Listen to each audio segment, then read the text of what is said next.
அனைவருக்கும் விநாயகர் சதுர்த்தி நல்வாழ்த்துக்கள். இன்னைக்கு மார்னிங் பிரேக்ஃபாஸ்ட்டு இட்லியும் வெங்காய சட்னி தான் பண்ணிட்டு இருந்தேன். மோஸ்ட்லி பிரேக்ஃபாஸ்ட்டை நான் பண்ண மாட்டேன், அத்தையே பண்ணிடுவாங்க. இன்னைக்கு விநாயகர் சதுர்த்தினால க்ளீனிங் ஒர்க்லாம் இருந்ததுனால அவங்க அதை பண்ணிட்டு இருந்தாங்க. நான் கொஞ்சம் கிச்சன் ஒர்க்லாம் பண்ணிட்டு இருந்தேன். அதுக்கப்புறம் மதியத்துக்கும் ரெடி பண்ணலாம் அப்படின்ட்டு ஃப்ரெஷ்அப் ஆகிட்டு மதியம் வந்து ரெடி பண்ணிட்டு இருந்தேன். அப்போ தான் அம்மா கால் பண்ணி இன்னைக்கு விநாயகர் சதுர்த்தி ஆஃப்டர்நூனுக்குள்ளே முடியுது அப்படின்னு சொன்னாங்க. ஸோ சரி, எப்போதுமே வந்து ஈவினிங் தான் கொழுக்கட்டையெல்லாம் செஞ்சு சாமி கும்பிடுவோம். இப்போ வந்து குயிக்காக முடிகிறதுனால ஆஃப்டர்நூனே சேர்த்து பண்ணிடலாம் அப்படின்ட்டு அதுக்கும் அத்தை ஒரு பக்கம் ரெடி பண்ணிட்டு இருந்தாங்க. நான் கொஞ்சம் சாம்பார், ரசம், சாதம்லாம் பண்ணிவிட்டு உருளைக்கிழங்கு எல்லாம் பண்ணணும். அதுக்கப்புறம் கொண்டக்கடலை கொஞ்சம் ஊற வச்சுருந்தோம், அதையும் சேர்த்து பண்ணணும். நான் எப்போதுமே இந்த எடுபடி வேலைகள் தான் பார்ப்பேன். காய்கறி கட் பண்ணுறது இந்த மாதிரி தான் மோஸ்ட்லி அத்தை தான் எல்லாமே பண்ணுவாங்க. எனக்கு அவ்வளோவா ஒன்றும் பண்ண தெரியாது. மேரேஜ் ஆனதுக்கப்புறம் அத்தை தான் நிறைய விஷயம் சொல்லி கொடுத்தாங்க குக்கிங்கில். அதை வச்சு தான் நான் இப்போ கொஞ்சம் கொஞ்சம் ஓட்டிகிட்டு இருக்கேன். அப்புறம் அந்த கொழுக்கட்டை ரெடி பண்ணுற வீடியோ ஆல்ரெடி ஒரு வீடியோவில் சொல்லியிருப்பேன் எப்படி பண்ணுறதுன்னு. கீழே ஒரு பாலித்தீன் பேப்பர் வச்சுட்டு ரவுண்டாக மாவு எடுத்து பேசிட்டு மேலே ஒரு பேப்பரை வச்சு இந்த மாதிரி அமுக்கணும்னா இந்த மாதிரி ரவுண்டாக வந்துடும்.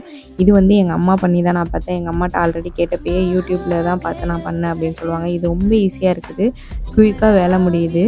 நீங்களும் இந்த மெத்தடை ட்ரை பண்ணுங்கள். அப்புறம் செஞ்ச சாப்பாடெலாம் வச்சு சாமிக்கு நல்லா சிறப்பாக சாமி கும்பிட்டாச்சு. டாட்டா.